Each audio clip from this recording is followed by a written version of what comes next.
Hi friends, ஞாபக சக்தியை அதிகரிக்கிறதுல நிலக்கடலை முக்கிய இடம் பெறுது. ரெண்டாவதாக வால்நட் ரெண்டாவதாக தான் இடம்பெறுது.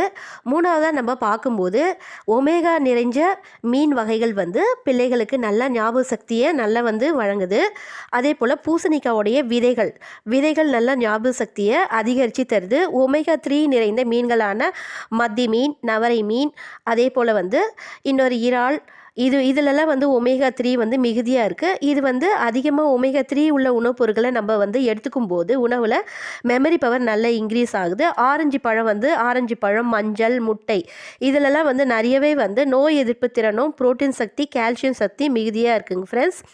அதே போல் நம்ம எடுத்துக்கும் போது வால்நட் அப்படின்றத விட நிலக்கடலை எளிமையாக வாங்கி நம்ம பயன்படுத்தக்கூடியது கொண்டைக்கடலை. வெள்ளை கொண்டைக்கடலையில் அதே போல் புரோட்டீன் சத்து மிகுதியாக இருக்குது. இதில் புரோட்டீன் சத்து, கால்சியம் சத்து மிகுதியாக இருக்கிறதுனால பால்லையும் அதே போல் புரோட்டீன், கால்சியம் மிகுதியாக இருக்கிறதுனால மெமரி பவர் நல்லா இன்க்ரீஸ் ஆகும். ஆரஞ்சு பழ ஜூஸில் நல்ல ஃபைபர் கண்டென்ட் நிறையவே இருக்கிறதுனால தொடர்ந்து 5 days நம்ம சாப்பிட்டாலும் மெமரி பவர் நல்லா இன்க்ரீஸ் ஆகும். மஞ்சளில் நோய் எதிர்ப்பு திறனை தரக்கூடியது. இதே போல் இதில் வால்நட்டில் நல்லாவே மெமரி பவரை இன்க்ரீஸ் பண்ணி ரத்தத்தை சுத்தப்படுத்தக்கூடிய தன்மை இருக்குது. முளைக்கீரையில் பார்த்தோம்னா ரத்தத்தை சுத்தப்படுத்தி நல்லா மூளைக்கு செல்லக்கூடிய ரத்தத்தை ஃப்ரெஷ்ஷாக வைக்கிறதுனால மெமரி பவர் இன்க்ரீஸ் ஆகும்.